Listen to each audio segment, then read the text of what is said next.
FutureDad 32. The fertility rate crash has one cause. Quote, everything is incentives, the rest is commentary. Stephen Landsberg. The world's fertility rate has crashed in the last few decades. Some selected examples from 1950 to 2021 are South Korea's dropped from 5.72 to 0.82. Italy's dropped from 2.45 to 1.21. Morocco's dropped from 7.18 to 2.26. Canada's dropped from 3.31 to 1.46. Ecuador's dropped from 6.09 to 2.20. New Zealand's dropped from 3.49 to 1.62. I cite a country from every continent, both emerging market and developed, to demonstrate the multi-regional distribution of the problem. No region on Earth is in good shape, fertility-wise. This is a crucial point that is evaded by many commentators, usually to then bemoan their own country's lack of childcare facilities, affordable housing, or some other pet peeve. These are lies by omission. It's a curious phenomenon that a global problem with real-world civilization-ending effects is so badly understood. I will select a recent well-attended example. In a 2025 Kyrgyzstan YouTube video about South Korea's demographic collapse, with over 10 million views, most of the top-liked viewers' comments cited a non-reason as a reason. It's evidence of the lazy thinking of the modern world and provides a startling example of the unwisdom of crowds. It behooves us, therefore, to be particularly careful in our analysis. A problem of this civilizational scale obligates a cross-examination of the assumptions and the counterexamples before identifying the actual cause. SITREP. The summary of the situation is the following. It is clear that everywhere, in every nation, state, the total fertility rate, TFR, number of births per woman, has dropped decade after decade since the 1950s. Note that this is not the same as saying year after year, since there are small, non-persistent increases in some years, in some places. We'll come to that later. The overall trend is markedly and unmistakably down. In every region on Earth, rich or poor, big or small, advanced or underdeveloped.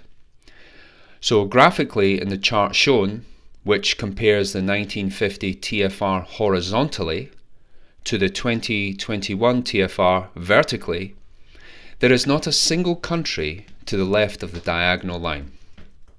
So for anyone still hypnotized by local concerns, this should serve as a splash of cold water to the face. Now we know it's everywhere. How has the overall global number changed?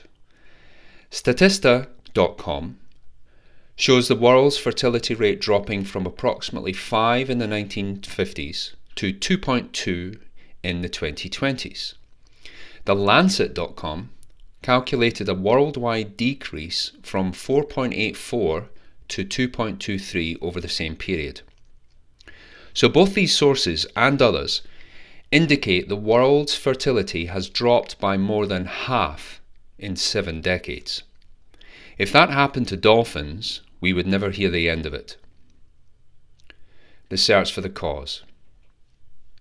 To determine the foundational cause, we will first account for possible exceptions. A robust, comprehensive explanation would have to explain anomalies. We have to ask where, at the sub-country level, is it not happening? Actually, it's not so much where, but who. One group is the Orthodox Hasidic Jews, mostly residing throughout Israel. That group's TFR has hovered around 6 since the 1950s, according to the UN. Conversely, Israel's national TFR itself has dropped overall from 3.79 in the 1950s to 2.90 by 2021. There is an important devil in this detail that, quote, between 1960 and 2016, the TFR of Christians dropped from 4.7 to 2.1. Druze, which is a religious sect, fertility fell from 7.3 to 2.3, and Muslim fertility from 9.2 to 3.3. We're getting clues as to the origin here. This speaks to a specific behavioural source, sustaining or crushing the fertility rate, or as taubcenter.org describes it, the numbers are, quote, testament to the number of adherents of those religions. Israel is still 75% Jewish, 20% Muslim, and the rest Christian. In other words, the Orthodox Jewish TFR is stable, unlike the rest of the Israeli population, which is falling fast, like everywhere else. We shall make a mental note of that observation and come back to it. There is one other subnational group whose TFR is not suffering a steep decline, the US Amish. In fact, in the 2010s there was a spate of quite detailed articles exploring if or how the Amish population growth could eventually dominate the US itself if trends persisted. Indeed, the Amish TFR has been stable around 5 since the middle of the 20th century, against a backdrop of a decline from 3.08 to 1.64 of the US itself, even including the Amish, and despite absorbing millions of immigrants from higher TFR nations in Latin America for several decades. So now we have two subnational ethno-religious groups bucking the trend, the Amish and the Orthodox Jews. Meanwhile, at a country level, as stated, there are no exceptions to the downward trend. However, there are two countries, amongst a small cluster of nations with similar characteristics, whose fall is mild in comparison to the rest of the world. Egypt was 3.54 in the 1950s and 3.16 in 2021. Chad was 7.36 in the 1950s and 6.99 in 2021. So to recap, our explanation of a foundational causal issue has to A, explain the precipitous fertility decrease occurring across the world, B, account for relatively mild drops in two countries, Egypt and Chad, and C, explain why Orthodox Jews and the Amish appear immune. Note, I do not intend to claim that TFR crash is 100% monofactorial, but for the avoidance of doubt, I do seek to crush the persistent idiocy of many in saying that it is anything but the cause I uncover in this essay, which dominates the issue. We will now go through the three most cited candidate explanations one by one with the above A, B and C explanatory requirements in mind. Then a further 5 ancillary ones. 1. Financial cause. 2. Housing cause. 3. Climate cause. 4. Other causes, including depression, microplastics, sperm count, urbanization, and selfishness. 1. Financial cause. Here we deal with the concept that poverty causes low fertility. What is poverty?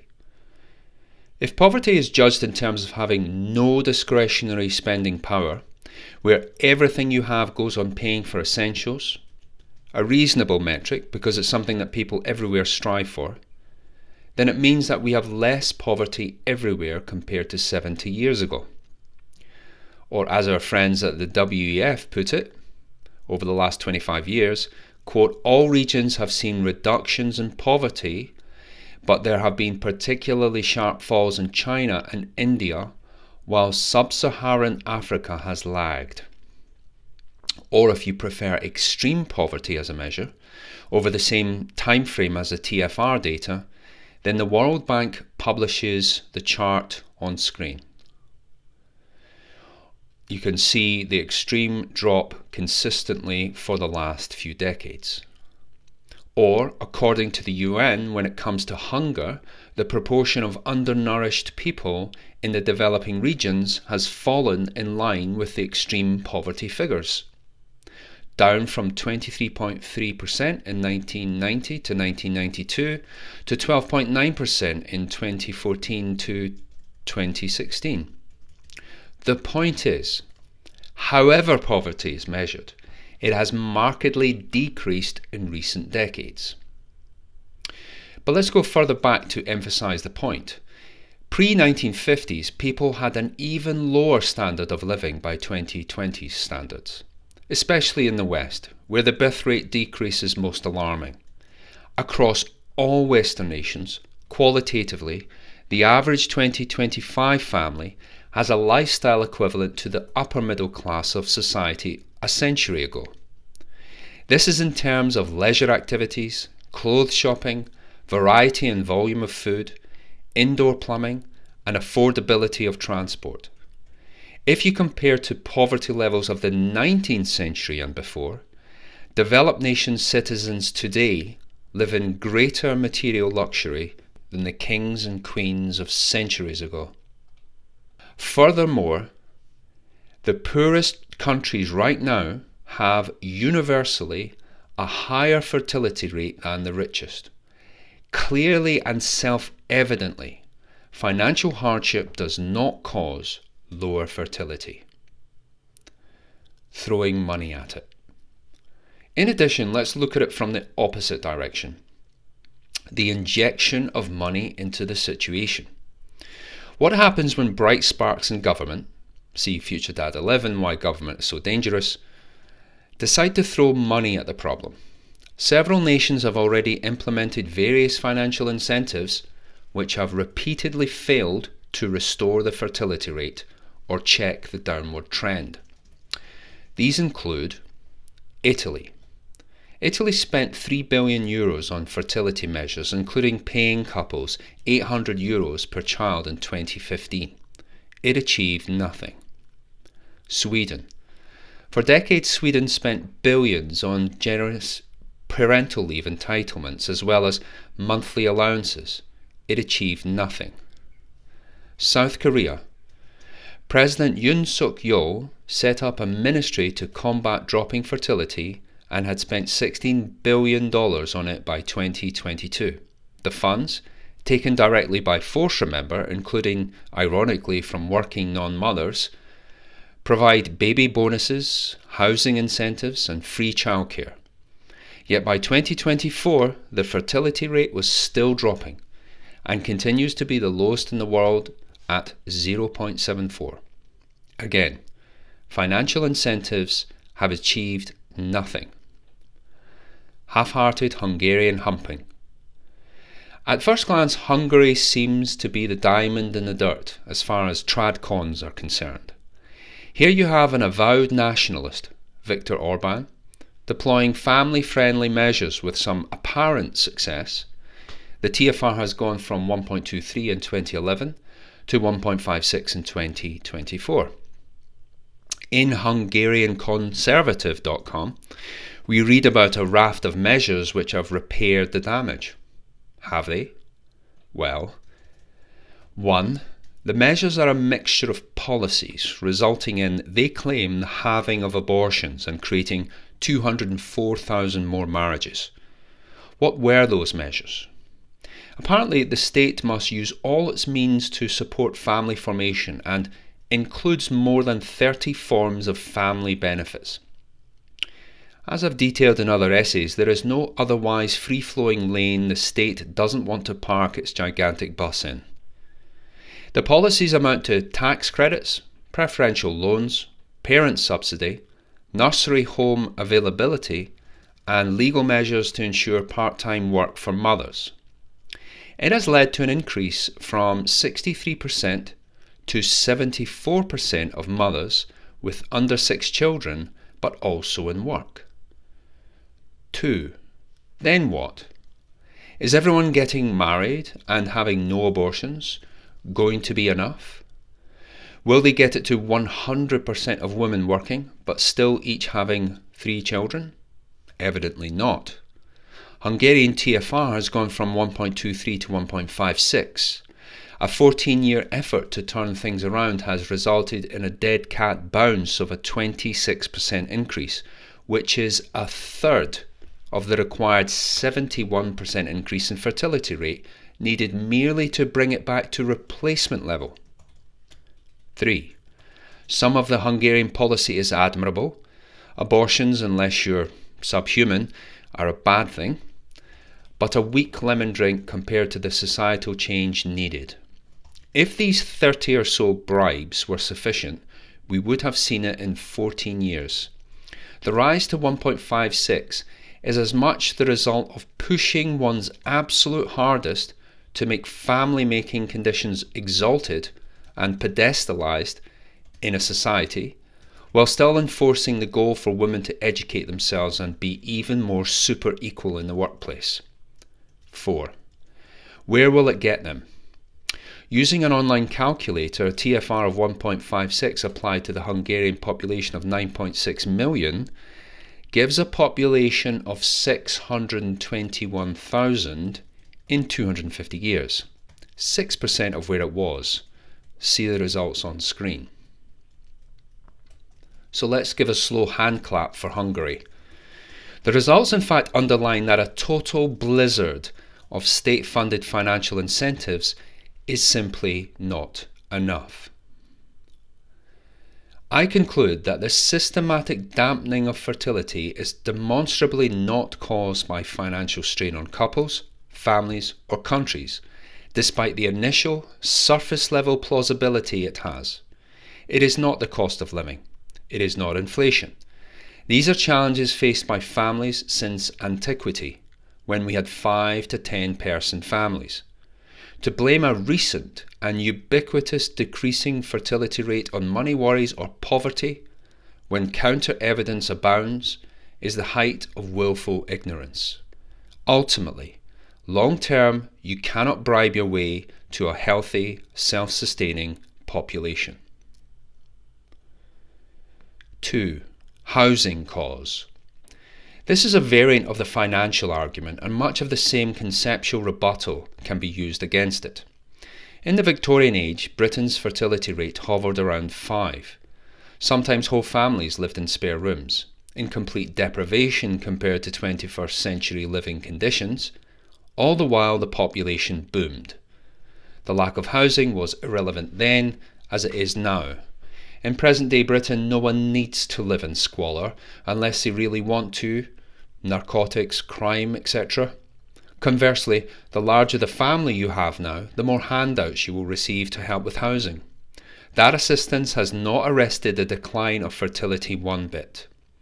If the problem were caused by housing, then we would have seen an obvious counterbalancing effect manifest itself. We would see Japan's fertility rate recover as its population drops and more houses come available. This has not happened. The fertility rate has continued its uninterrupted decline as housing availability increases. There is simply no correlation or defendable link between housing availability or size and the fertility rate. 3. Climate cause. There is nothing more egregious than this critically important issue being sidetracked by a pretend one. See FutureDad 58, Climate Change is Not Even Wrong. The pretense is that the multi-decade decline in fertility across all nations, but not all subnational groups, is motivated by minute changes in average global temperature. That is a premise that we are expected to entertain. Even if there is a fractional degree increase in the global average temperature, which is very unlikely, see FutureDad 38, Why Do the Elite Lie About Everything, it is as likely to cause a precipitous drop in fertility as the recent increase in the number of extrasolar planets or the rapid increase in misuse of the word like. it is at a third or fourth level of displacement away from coherently explaining the phenomenon. Neither does it explain the two ethno-religious cultural exceptions, Jews and the Amish, or the decline in fertility from the 1950s to the 1970s, before climate change was even claimed. The mirror image global cooling scaremongering of the 1970s did nothing to halt the decline either. So even if global climate change was not a discredited, politically motivated grift, which it is irrelevant. Essentially, like the whole religion itself, it is not even wrong. 4. Other causes: depression, microplastics, sperm count, urbanization, selfishness, etc. Most of the other reasons proposed are dismissible with consideration of the global nature and the exceptions, or they are simple correlations with the root cause, a case of the ice cream cones causing shark attacks. Depression. Certainly this does not help foster the desire to have children, but there is no reason to suppose a steady upward trend of depression everywhere, except Orthodox Jews and the Amish. Depression is a very real outcome of the actual root cause, discussed later. Microplastics. This has merit initially. If found to be a definitive sperm-killing toxin, it certainly has the global span, but it doesn't explain both exceptions, given it is claimed to be ubiquitous in the environment. Sperm count. Sperm count has decreased globally and severely enough to be a plausible contributory factor. It is caused originally, it is claimed, due to health, smoking, and environmental factors. However, again, it doesn't explain the exceptions. Urbanization. It is true that migration to cities is happening almost everywhere, but it has been the case for centuries, perhaps millennia. And how or why this specifically makes couples have fewer children is never explained, just assumed. When pressed, it transmutes into another reason, usually housing, financial, or depression, for which see those sections. Financial selfishness. This is prevalent, but doesn't account for the exceptions and is not an invention of the 1950s. So enough with the foreplay, pardon the pun. Let's get to it and discuss the principal, main, foundational cause for the global fertility rate crash. Female empowerment, also known as feminism. I will first attribute the cause, feminism, to the three phenomena to be explained. A.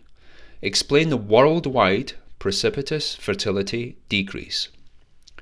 To explain the background, I will describe the philosophical origin of the civilizational nukes already in flight. Equality or egalitarianism are not moral precepts. Equality is falsely conflated with fairness to convince us that it is. Inequality is not a gap we must all move the earth to close, unless it is proven that it has a specific unjust or unethical origin. We've been tricked by this notion for the past century. Nothing is fair in nature. Even identical twin brothers are not equal. It is certainly not fair to force society to close a claimed inequality gap between any groups and make slaves of us all in the process. See FutureDad 64, Superpowers Part 4, Objectivism. And the further we go from nature, the more expensive the apparatus is to maintain that distance and to shield ourselves from the consequences of that delusion. This egalitarian collectivism has many angry, spiteful heads, communism being one. But feminism is the most dangerous head of the egalitarian hydra.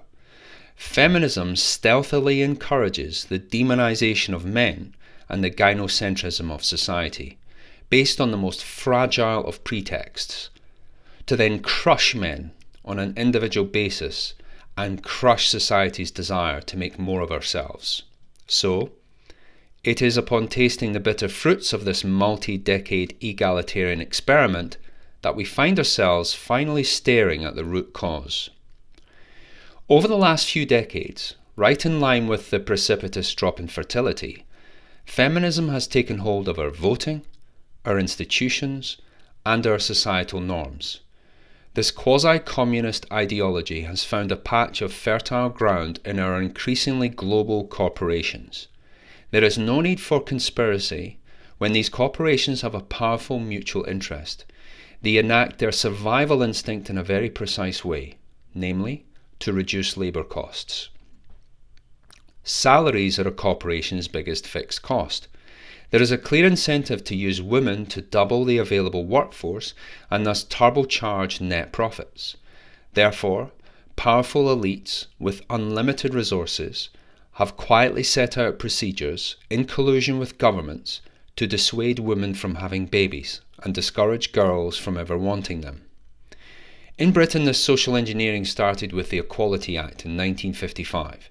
Now, decades later, when women are asked, their stated goals are tertiary education and a dazzling career. 60% girls versus 46% boys plan to pursue a 4-year college degree. It has now reached a level of championing women in the workforce that diversity hiring is the norm, not the exception. And the original equality hiring is routinely flouted in favour of female quotas. See FutureDad 19, The Death of Customer Service. It is in this myopic state that society celebrates female CEOs, but of course not female sewage workers. The cost to a civilization is enormous. There is nothing more insidiously destructive for the family than sending women out to work. When a woman decides to extend her years of education or work long hours chasing a career, she cannot be in two places at once. Reproduction becomes a third or even fourth place concern. Women who are staying late in an office to make PowerPoint slides or staying late in the library to study for their second master's degree in child education are simply not able to have or even be interested in having babies. They convince themselves that they'll do it when their career hits its stride in their 30s, but no, they actually don't. By then it's too late. Women who start child rearing in their 30s don't have enough children to replace both them and their partner. As a result, women have never been sadder and more medicated. This tragically only makes the situation worse, since the depressed are less likely to have children. B. Account for the relatively mild drops in two countries, Egypt and Chad. Chad is a landlocked country, occasionally at civil war and in an endless struggle against a strict flavour of Islam in the form of Boko Haram. As a result, the global rise of feminism has been severely throttled locally. As an indicator of female political power, in 2019, women held 12% of parliamentary seats in Chad, compared to approximately 33% in Europe. As for Egypt, although it has modernised at the pace of many Gulf states, throughout the 20th century, female political empowerment hasn't followed suit. Following its 1919 revolution, women were not granted political rights when the country was liberated and only gained universal suffrage in 1956, 30 years after most of the world. It is this delay which subsequently delayed their TFR from collapsing. Furthermore, let's examine as a group the countries with only moderate fertility rate drops and currently high TFR: Somalia, Congo, Afghanistan, and the like. You'll find civil war, high fundamental religiosity, tribal uprisings, and rudimentary educational facilities. In a nutshell, far fewer master's degrees courses in lesbian dance theory. This prevents the luxury beliefs of female empowerment from taking hold. The moderate and almost stable TFR is the main reason their populations are set to dominate developed nations in the 21st century. at least up until the point that female empowerment decides to take hold. C. Explain why Orthodox Jews and the Amish appear immune. Note firstly that these two stand even amongst their peers of other traditional religious groups, like Muslims and Catholics, which are simultaneously suffering TFR collapse everywhere. What is the difference between these seemingly comparable groups? In a typical Amish household, the man is, quote, the God-delegated authority over the woman, and is responsible for her actions in the home and in society. Amish women do sometimes work-study, quote, but once married they are typically expected to remain in the home and almost always do so when they become mothers of small children. Even feminists are surprised by Amish women and the family unit. Quote, at first glance, Amish women appear to live under the domination of a male patriarchy, legitimated by traditional religious teaching. Yet Amish women exhibit an unexpected self-confidence and strength. End quote. The self-confidence speaks to the duplicity of the feminist movement. It has gaslit society to believe that a woman at home is a meek, cowed woman. It was never the case in the past, and not the case now. What about Orthodox Jews? The roles are clear. There is no question that in traditional Judaism, the primary role of a woman is as wife and mother, keeper of the household. But there are exceptions, and it is increasingly common practice for Orthodox Jewish women are working outside the home and succeeding in careers of all kinds, just like other women in the 21st century, with one overarching proviso, quote, reproduce as much as possible. It is considered a top rule which was commanded directly from God, end quote. How does that compare to Muslims and devout Catholic groups? They do have a typical subservience to their husbands, but it is not directly decreed by commandment that they reproduce. They study and work increasingly as often as their secular counterparts. Note the UK Parliament recently launched study initiatives like Empowered Employment, Unlocking the Workplace for Muslim Women. To absolutely no protest from Muslims, famously noted for their violent protest of everything a millimetre distant from their faith, from books to depicting the Prophet. Ironically, this is one of the few paths left in which Britanistan may be delayed. See FutureDad 72, Can the West be Saved? The conclusion of the ethno-religious exceptions to fertility rate collapse is clear. Unless you decree it by commandment or authority, for example, Orthodox Jews, or by the socially enforced conventions of a moderately hard patriarchy, for example, the Amish, even the soft patriarchies of modern Muslims and Catholics will and have suffered a fertility drop. As for the complete absence of patriarchy in a secular society, it's just as clear.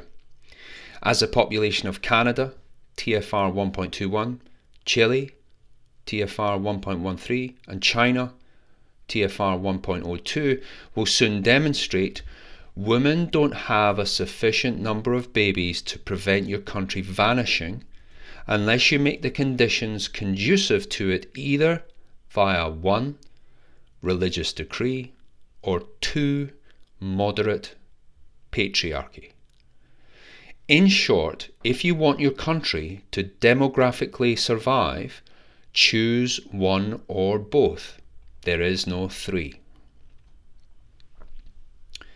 Feminism's destruction of dating.